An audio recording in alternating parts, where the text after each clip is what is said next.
Eh bien, bonjour tout le monde, on se retrouve aujourd'hui donc pour une nouvelle vidéo. Vous allez voir, elle est assez rapide, puisque en fait, même dans la description de la vidéo, il n'y a pas d'énoncé du tout d'exercice. Pourquoi? Parce que je veux juste qu'on étudie les points critiques d'une fonction à deux variables, mais qui me paraît très intéressante, parce qu'elle est d'un niveau quand même, en tout cas pour un niveau de licence 1, licence 2 d'économie-gestion, elle est quand même assez difficile. Okay, donc c'est un étudiant qui me l'avait envoyé, qui m'avait demandé de lui déterminer les points critiques de cette fonction. Et je me suis dit, bah, tiens, je vais faire une vidéo. Donc en fait, il n'y a qu'une fonction, il y a une question, mais vous allez voir qu'il y a quand même quelques petites subtilités. Alors déjà, je vais vous écrire la fonction. Donc, f de xy égale donc 1 moins x au cube, plus 1 moins y au cube. Donc ici, il lui arrive à ce tableau. Hop. Plus x moins y au cube. Ok, bon, déjà, vous voyez la forme de la fonction. Bon, voilà. Alors, vous savez que chercher des points critiques, c'est résoudre ce qu'on appelle en fait le gradient. Donc, c'est d'annuler le gradient. En gros, le gradient, ce sont les dérivées premières, les dérivées partielles, qu'on égalise en fait à 0. Et en fait, on résout un système d'équations. Donc, pour chercher donc, les points critiques, on va tout simplement résoudre donc, un système. Donc, comme je l'ai dit, la dérivée donc, première par rapport à x égale 0.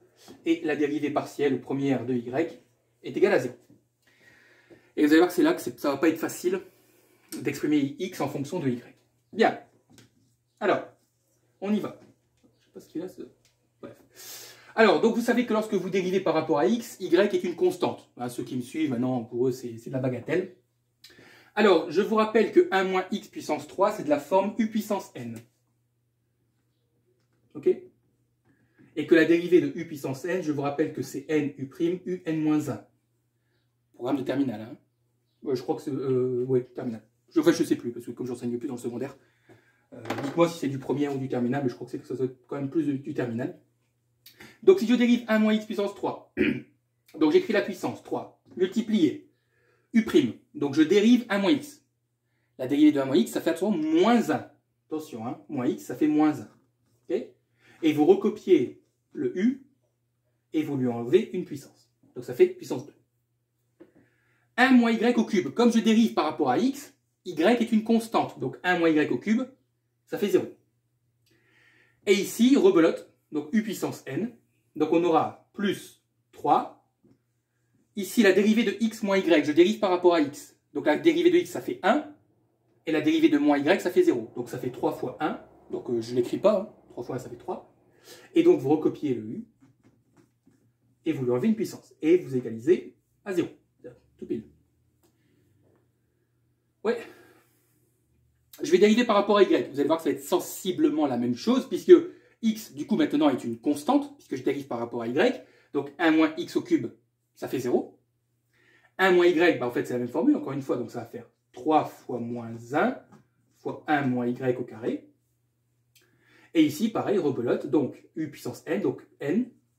Attention, u', cette fois-ci, je dérive par rapport à y. Donc, la dérivée de x, ça fait 0. Mais la dérivée de moins y, ça fait moins 1. Et je recopie en enlevant une puissance. Ouais. Mettez sur pause pour vraiment vous concentrer, parce que vous allez voir, elle est assez intéressante. Alors, ce que je vais faire, c'est que je vais tout simplement simplifier, réécrire. Donc, 3 fois moins 1. Donc, on va écrire moins 3 facteur de 1 moins x au carré, plus 3 facteur de x moins y au carré égale 0. Et là, on aura moins 3 facteur de 1 moins y au carré, moins 3, attention à 3 fois moins 1, moins 3, facteur de x moins y au carré égale 0. Et là, vous devez résoudre ce système. Et vous devez exprimer soit x en fonction de y, soit y en fonction de x, pour ensuite remplacer dans l'autre, enfin, vraiment, vous savez résoudre un système de deux équations, deux inconnues. Bref. Alors, n'essayez pas de la jouer à la substitution. Là, c'est pas la peine. Avec les carrés, on a des identités remarquables. On ne va certainement pas résoudre des équations du second degré avec une constante. On va utiliser tout simplement la méthode par combinaison. Donc je vais appeler cette ligne-là L1, celle-ci L2. Et je ne sais pas si vous le voyez tout de suite. Mettez sur pause avant que je le dise. Mais normalement, si j'additionne les deux lignes, toute cette partie-là, là, je vais essayer de mettre de la couleur pour que ce soit clair. Tout ça, ça va disparaître. Si j'additionne les deux lignes. Pourquoi? Parce que si je fais L1 plus L2, en fait, ici, on a la même chose, mais on a un négatif. donc on aura 3 fois quelque chose moins 3 fois la même chose, ça disparaît. Donc ce que je vais faire, c'est que je vais recopier L1, et donc L1, je ne vais pas y toucher, donc moins 3 facteur de 1 moins x carré, plus 3 facteur de x moins y au carré égale 0. Oh, excusez-moi, parfois, comme j'écris, hop, bon voilà. Et ce que je vais faire, c'est que je vais faire donc L1 plus L2. En gros, j'utilise la méthode par combinaison. Et donc, du coup, donc, tout ce que j'ai entouré en vert, ça va disparaître. Et donc, il va rester quoi? Attention, vous additionnez. Donc, il va rester moins 3 facteur de 1 moins x au carré, plus moins 3, donc ça fait toujours moins 3, facteur de 1 moins y au carré égale 0. Et je vais prendre celle-ci, et à partir de celle-ci, vous allez voir qu'on va réussir à exprimer x en fonction de y, ou y en fonction de x, comme vous voulez. C'est la même chose. Bien, donc je m'occupe uniquement de celle-ci. Hein. Je maximise la place du tableau. Hein. Alors, bon bah écoutez, ce qu'on peut faire, c'est faire passer le moins 3 facteur de 1 moins y de l'autre côté. Donc à gauche, il va rester moins 3 facteur de 1 moins x au carré, égale, et le moins 3 va se transformer en plus 3, 1 moins y au carré. Voilà, je vais écrire comme ça. Ok. Bon, je pense qu'on voit qu'on peut diviser par 3 de chaque côté. Hein, donc du coup, à gauche, il va rester moins 1 moins x au carré égale 1 moins y au carré. Et c'est là que la complexité de l'exercice, hein, de la question, en tout cas d'un exercice, va se poser. Parce qu'à partir de ça, je peux vous assurer que vous pouvez exprimer x en fonction de y. Mais il va falloir réfléchir intelligemment. Imaginez que, je vais prendre un exemple, hein, vous savez que cette chaîne est destinée à vulgariser au maximum. Je vais dire que 1 moins x, ça fait 2. Je vais prendre un exemple pour que vous compreniez le truc. Du coup, bon, les deux doivent être, hein, les deux éléments à gauche et à droite doivent être égaux. Donc vous êtes d'accord que si moins 1 moins x représente 2, j'aurais pu prendre 4, peu importe, hein, là je vous dis c'est un exemple chiffré. Moins 2, ça fait donc, ici, on a donc moins, à gauche on a moins 2 au carré. À quoi doit être égal moins 2 au carré? Ben, moins 2 au carré, il doit être égal à... Il y a deux possibilités. Soit il est égal à moins 2 au carré, jusque là vous allez me dire, bah ouais, ok, il n'y a pas de problème. Soit moins 2 au carré, comment je vais écrire? Je vais écrire comme ça. Ou donc moins 2 au carré, attention, il peut être égal à moins, entre parenthèses, moins 2 au carré. Parce que dans tous les cas, regardez, à gauche, là, donc là on aura moins 4, à droite on aura moins 4, ici on aura moins 4, et comme le moins est dans le carré, il va se transformer en plus, ça va donc faire 4, et donc on aura moins 4. Donc, si le 1 moins x représente 2, ok, et que le 1 moins y représente aussi 2, cette égalité est vérifiée dans quel cas? Eh bien, il y a deux possibilités. Suivez bien. Hein, soit moins, donc le carré, je l'enlève. Hein. Ici, il est plus nécessaire. Hein, ok, donc, ce que je vous ai expliqué, donc, vous êtes d'accord que si ça, 1 moins x représente 2, moins 2 au carré est égal à moins 2 au carré, donc ça c'est la première possibilité. Ça veut dire quoi? Ça veut dire que le 1 moins y doit aussi être égal à 2. Ouais, le 1 moins x est égal à 2, mais il faut que le 1 moins y soit égal à 2. Donc, moins 1 moins x au carré est égal à 1 moins y au carré si moins 1 moins x, okay, donc si moins 2, est égal à moins 2, c'est-à-dire moins 1 moins y. Oui, parce que je vous ai dit que le 2, c'était aussi 1 moins y. Ou bien, moins 1 moins x, donc moins 2, est égal à moins 2, c'est-à-dire moins le signe contraire de 1 moins y, c'est-à-dire y moins 1. Hein, le signe contraire de 1 moins y, c'est y moins 1. Voilà les deux possibilités.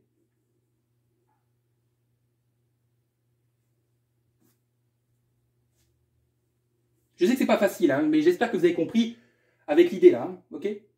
Pour que moins, donc une fois je vais le répéter, mais c'est pas grave, hein, pour que moins 2 au carré, donc moins 2 au carré est égal soit à moins 2 au carré, donc ça veut dire, donc il faut que moins 1 moins x soit égal à moins 1 moins y. Hein. En fait, ça là, ça représente moins 1 moins y. Ça. Ou bien le moins 2, donc moins 1 moins x, est égal à moins y moins 1. Ok, le moins y moins 1, c'est ici le moins 2. Du coup, ça fait moins 1 plus x est égal à moins 1 plus y. Et donc, on en conclut, pardon, je vais écrire ici, que donc, la première possibilité, c'est que x est égal à y. Ici, j'aurai moins 1 plus x est égal à moins y plus 1. Ok. Et donc, ça fera x est égal à donc 2 moins y. Voilà. Voilà mes deux possibilités. Et ça, je vais devoir les remplacer donc dans ma première ligne, L1. Et ensuite, j'aurai à chaque fois une équation à une inconnue à résoudre.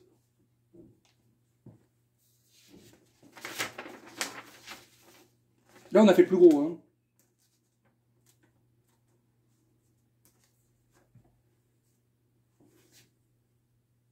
Du coup, effaçons tout ça pour gagner de la place.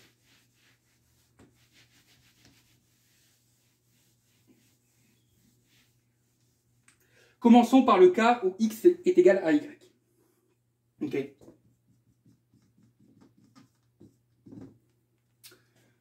Donc, moi, je vais remplacer y par x. Ceux qui veulent remplacer x par y, c'est comme vous voulez. Donc, vous prenez la ligne L1, okay, qu'on a laissé de côté hein, jusqu'ici. Et donc, je vais remplacer y par x. Donc, on va avoir moins 3 facteur de 1 moins x au carré, plus 3 facteur de x moins x au carré égale 0. Donc ça va disparaître, hein, puisque x moins x, ça fera 0. Donc 0 fois 3, ça fait 0. Donc il va rester moins 3 facteur de 1 moins x au carré est égal à 0. Ce qui fait que 1 moins x au carré est égal à 0. Et donc 1 moins x est égal à 0. Et donc x est égal à 1. Je pense que ça pose aucune difficulté de résoudre cette équation. Et du coup, comme x est égal à y, eh bien on en conclut que y doit aussi être égal à 1. Et donc j'ai mon premier point critique. Et vous allez voir, c'est amusant avec x égale 2 moins y. Donc j'ai un premier point critique de coordonnées 1, 1. Ouais.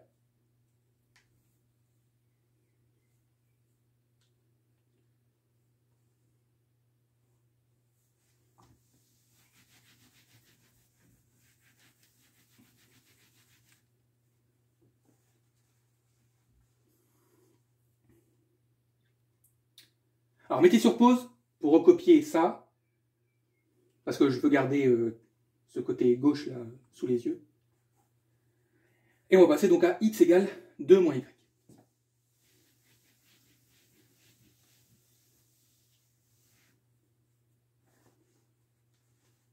Alors on y va. Donc x est égal à 2 moins y. Donc je reprends ma ligne L1 et donc je vais remplacer donc x par 2 moins y. Alors faites attention, donc on aura moins 3. Je mets des crochets. Donc 1 moins 2 moins y. Pardon. Le tout au carré. Moins 3 facteur donc de 1 moins y au carré est égal à 0. Et donc on n'a que du y, donc on a une équation à une inconnue hein, qu'on va résoudre.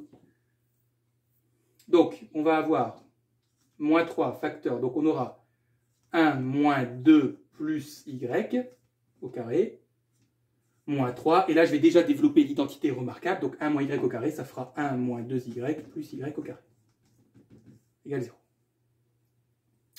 Donc on aura moins 3 facteur de 1 moins 2, ça fait moins 1, donc on aura moins 1 plus y au carré. Ce qu'on peut aussi écrire moins 1 plus y, on peut aussi écrire y moins 1, c'est peut-être plus joli. Donc ici, je vais développer, parce que là, on devra forcément résoudre une équation du second degré. Hein. Donc, moins 3, donc on aura moins 3 plus 6y moins 3y carré égale 0. Donc là, je vais développer l'identité remarquable. Donc on aura moins 3 facteur donc de y carré moins 2y plus 1. Ok. Donc moins 3 plus 6y moins 3y carré est égal à 0. Bon, maintenant ça, j'en ai plus besoin.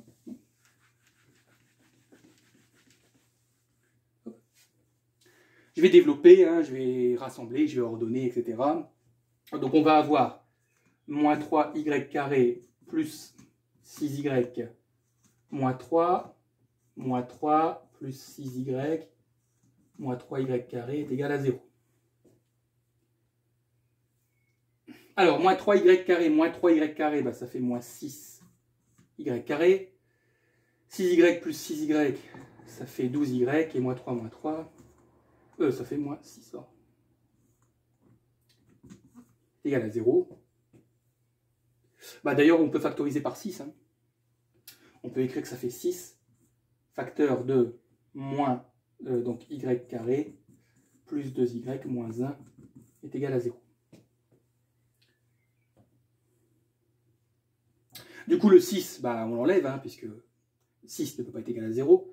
Et donc, il nous reste moins y carré plus 2y moins 1 est égal à 0. Et donc là, on y va. Delta. Donc, b carré, ça fera 4 moins 4 fois moins 1 fois moins 1.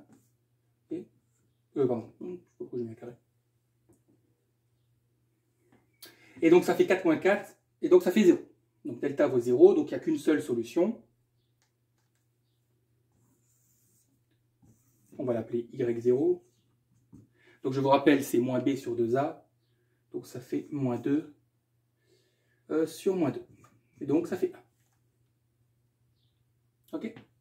Donc on a trouvé la valeur de y. Il vaut 1.